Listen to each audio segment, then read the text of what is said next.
CH1 devil से शादी सिंघानिया परिवार दिल्ली। सुबह का वक्त एक बड़े से मैंशन के अंदर काफी चहल पहल थी। वहां सभी लोग अपने अपने काम में लगे हुए थे। वहीं बहुत सारे सर्वेंट पूरे घर को सजा रहे थे। तभी लक्ष्मी देवी, जिनकी उम्र लगभग 65 साल थी, अपने रूम से बाहर आए और सारी तैयारियां होती देख सामने खड़ी अपनी बहू के पास जाकर बोली, सारी तैयारियां कैसी चल रही है कोमल?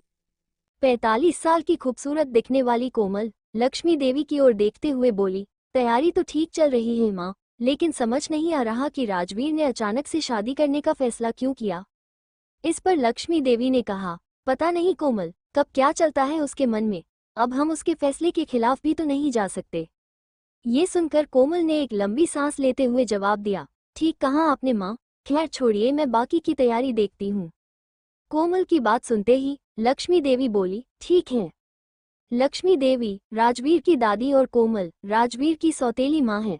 जिस घर में इस वक्त ये दोनों खड़ी हैं, वो घर सिंघानिया मैंशन है, जहां इस घर के बड़े बेटे राजवीर सिंघानिया की शादी होने वाली है, जिसने कल रात अचानक अपने एक बिजनेस पार्टनर की बेटी संजना के साथ अपनी शादी अनाउंस कर दी। राजवीर सिंघानिया देश का एक जाना माना बिजनेसमैन है, जिसका परिवार वैसे तो बहुत बड़ा है, लेकिन किसी में इतनी हिम्मत नहीं कि वो राजवीर के खिलाफ कुछ बोल सके, क्योंकि उसके सामने किसी की भी नहीं चलती। सिंघानिया मैंशन में जहां एक तरफ इतनी अफरा तफरी का माहौल था, वहीं दूसरी तरफ उसी घर के एक रूम में दो लड़कियां आराम से सो रही थी। तभी कोमल जी उस रूम में आए और उन्होंने उस रूम की खिड़की खोल दी। फिर वो दोनों लड़कियों को उठाने की कोशिश करते हुए बोली, मिशा, इश्की, दोनों के दोनों उठो, देखो सूरज कब का आ गया है। तभी उन दोनों में से एक लड़की ने अपने चेहरे को तकिए से ढकते हुए कहा, क्या है मदर इंडिया, सूरज सोता भी तो हमसे पहले है। कोमल जी ने उसका तकिया छीनते हुए जवाब दिया, अच्छा जी, अभी बताती हूँ। आज घर में शादी है और घर में बहुत काम है, चलो उठो तुम दोनों जल्दी से। तभी कोमल जी की नज़र उस दूसरी लड़की पर गई और वो उसे गौर से देखते हुए बोली, और इसे देखो कैसे आराम से सो रही हैं, इश्की उठो बेटा। तभी वो लड़की, जिसका नाम इश्की था, अपने सूर में बोली, आंटी बस थोड़ी सी देर और, कल ही तो हमारे एग्जाम खत्म हुए हैं, थोड़ा तो सो लेने दीजिए। उन दोनों की बातें सुनकर कोमल को इरिटेशन होने लगी और वो चिल्लाते हुए बोली, नहीं, बिल्कुल नहीं, घर में शादी है और तुम दोनों को देखो, अब तक सो रही हो, इतना सारा काम पड़ा है अभी। तभी मिशा अपनी आंखें मलते हुए उठकर बोली, शादी? ये भला कैसी शादी हुई? एक दिन पहले बताया जा रहा है कि कल शादी है। वैसे भी मुझे वो चलती फिरती लिपस्टिक की दुकान बिल्कुल भी नहीं पसंद। ये है मिशा, जिसकी उम्र 20 साल है और ये राजवीर की सौतेली बहन है। ये दिखने में तो काफी सुंदर है, लेकिन जरा भी लड़कियों की तरह नहीं रहती। आम लड़कियों की तरह शॉपिंग करना, मेकअप करना या ड्रेस अप होना उसे जरा भी पसंद नहीं है। ये ज्यादातर टॉम बॉय की तरह ही रहती है। मिशा की बात सुनकर कोमल जी हल्की सी स्माइल करते हुए बोली, बेटा तुम्हारे पसंद करने या ना करने से क्या हो जाएगा, वो राजवीर को पसंद है, और वैसे भी क्या तुम कुछ कह सकती हो राजवीर से? तभी इश्की ने भी उठते हुए हंसकर कहा, उस डेविल से ये बात करेगी? आंटी शायद आप भूल रही है, हमारी मिशा सिर्फ हमारे सामने ही शेर बनती है, अपने भाई के सामने जाकर तो एकदम भीगी बिल्ली बन जाती है। ये है इश्की, मिशा की बेस्ट फ्रेंड, जो अक्सर एग्जाम टाइम में मिशा के साथ उसके घर रहने आती रहती है। इश्की एक अनाथ लड़की है जिसकी उम्र 19 साल है, लेकिन दिखने में ये किसी अप्सरा से कम नहीं है। इश्की की आंखें ग्रे और लिप्स गुलाब की तरह पिंक हैं। उसकी आंखों में बड़ी बड़ी पलकें, बाल थोड़े लंबे, गोरा रंग और हाइट 5'3" है। इश्की की बात सुनकर मिशा ने चिढ़ते हुए कहा, अच्छा जी, मैं भीगी बिल्ली और तू? जैसे ही पता चलता है कि भाई घर आ गए हैं, तो तू रूम से पैर भी बाहर नहीं निकालती और मुझसे कह रही है।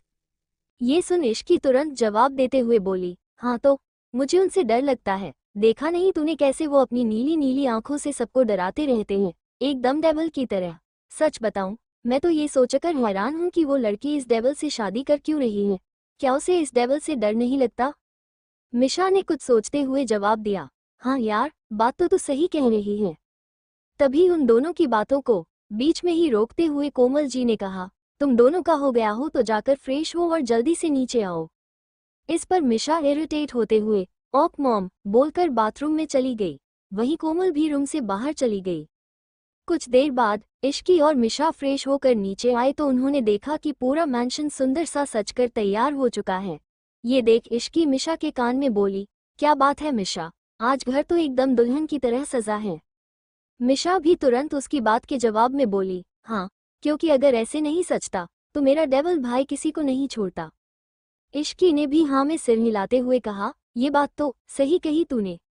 वो दोनों यूं ही बात कर रहे थे कि तभी उन दोनों के कानों में एक तीसरी लड़की की आवाज सुनाई पड़ी जो गुस्से में बोल रही थी, ये ठीक नहीं है दादी, कितना शॉर्ट टाइम दिया है भाई ने हमें तैयारियों के लिए, मैं तो शॉपिंग भी नहीं कर पाई हूँ। ये है रूही, राजवीर की सगी बहन, जिसकी उम्र 24 साल है और वो एक स्टाइलिश लड़की है, साथ ही अपने शहर की फैशन आइकॉन भी।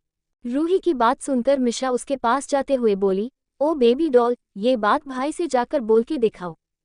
तभी वो लड़की बोली, शट अप मिशी, मैं दादी से बात कर रही हूँ। इस पर दादी ने कहा, रूही बेटा, इसमें मैं भी कुछ नहीं कर सकती, तुम एक काम करो, तुम अभी चली जाओ शॉपिंग पर। फिर दादी ने मिशा और इश्की की तरफ देखते हुए कहा, तुम दोनों भी चली जाओ और अपने लिए भी कुछ ले लो। और तभी दादी ने मिशा को धमकाते हुए कहा, और तुम लड़कियों वाले कपड़े लेना, नहीं तो घर मत आना। दादी की ये बात सुनकर जहां मिशा ने मुंह टेढ़ा कर लिया था, वहीं इश्की और रूही हंसने लगे। उसके बाद इश्की, मिशा और रूही वहां से सीधे मॉल के लिए निकल गई। वो तीनों कुछ ही देर में शॉपिंग मॉल पहुंच गए थे।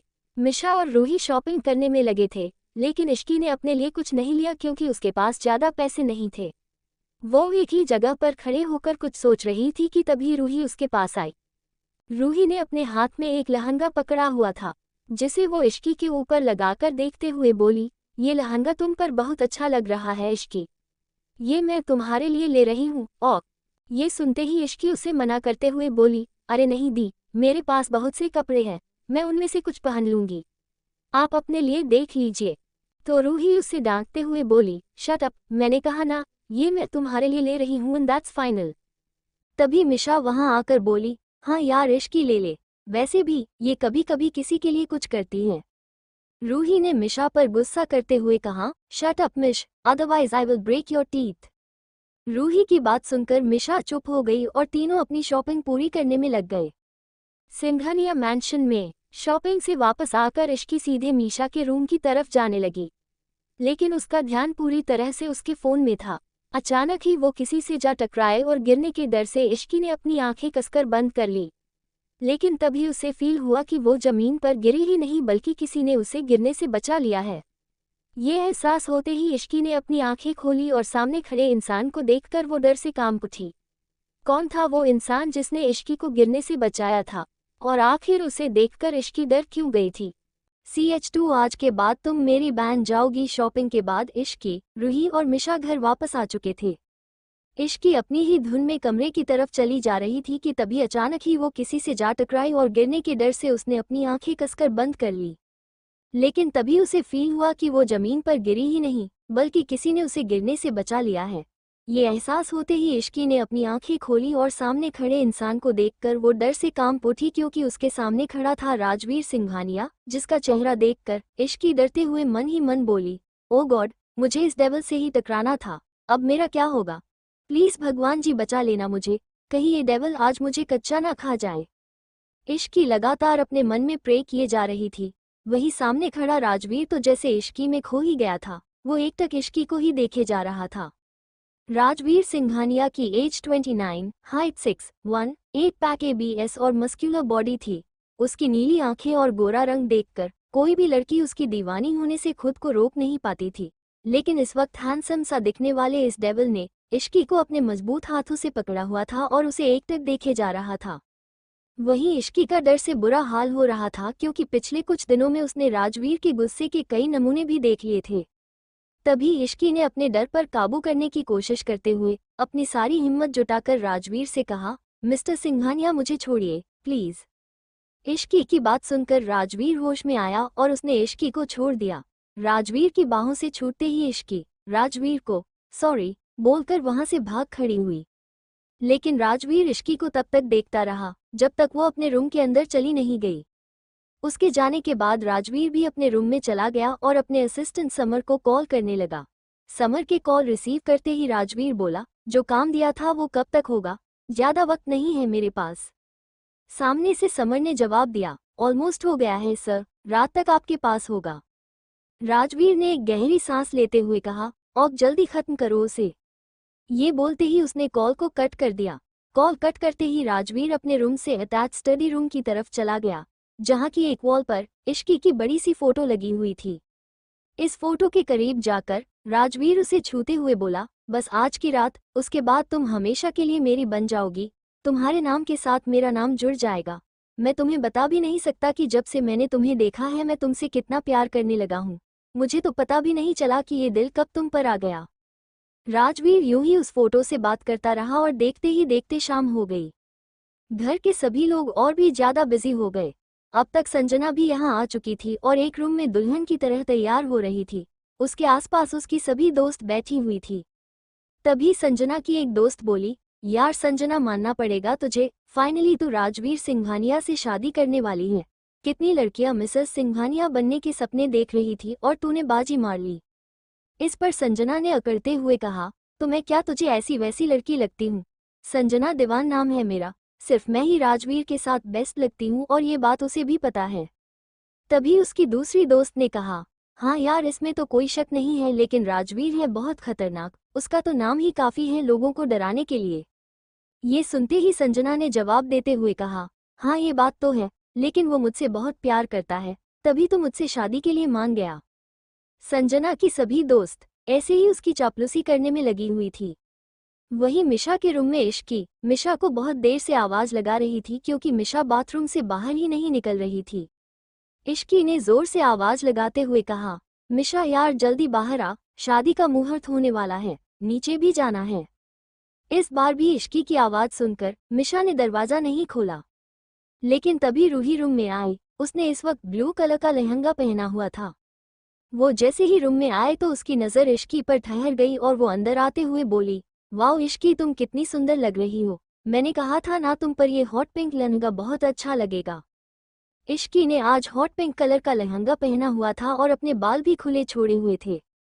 रूही के कॉम्प्लीमेंट के लिए इश्की ने रूही को थैंक यू कहा और फिर तुरंत मिशा की शिकायत करते हुए बोली, देखिए ना दी, ये मिशा कब से बाथरूम के अंदर घुसी हुई है, निकलने का नाम ही नहीं ले रही है। तभी रूही ने भी चिल्लाकर मिशा को आवाज लगाते हुए कहा, मिशा बाहर आई नहीं तो अब मैं मम्मा को बुलाकर लाती हूँ। मम्मा का नाम सुनते ही मिशा तुरंत गेट खोल के बाहर निकल आई और गुस्सा दिखाते हुए बोली, तुम क्यों मुझे बार बार मम्मा के नाम की धमकी देती रहती हो? मिशा की बात सुनकर रूही और इश्की कुछ नहीं बोले, बल्कि वो तो बस हैरान होकर मिशा को ही देखते रह गए, क्योंकि मिशा ने आज पहली बार लड़कियों की तरह ड्रेस अप किया हुआ था। उसने इस वक्त वाइन कलर का लहंगा पहन रखा था। मिशा को इस गेटअप में देखकर रूही बोली, फाइनली मुझे आज मेरी बहन मिल गई, वरना मुझे तो लगने लगा था कि मैं इकलौती बेटी हूँ सिंघानिया परिवार की। रूही की बात सुनकर मिशा बुरी तरह से चिढ़ गई, लेकिन तभी रूही का साथ देते हुए इश्की ने कहा, आपने ठीक कहा दी, मुझे भी कभी कभी लगता था कि मैं एक गुंडे के साथ रहती हूँ। इतना कहते ही रूही और इश्की दोनों हंसने लगे। तभी रूही अचानक से सीरियस होकर कुछ सोचते हुए बोली, मेरे पास एक और प्लान है। इश्की ने हैरान होते हुए पूछा, वो क्या दी? इश्की का सवाल सुनकर रूही वहां से कहीं जाते हुए बोली, एक मिनट, आखिर क्या चल रहा है रूही के दिमाग में? क्यों डरती थी इश्की राजवीर से? और क्या कर रही है राजवीर के स्टडी रूम में इश्की की तस्वीर?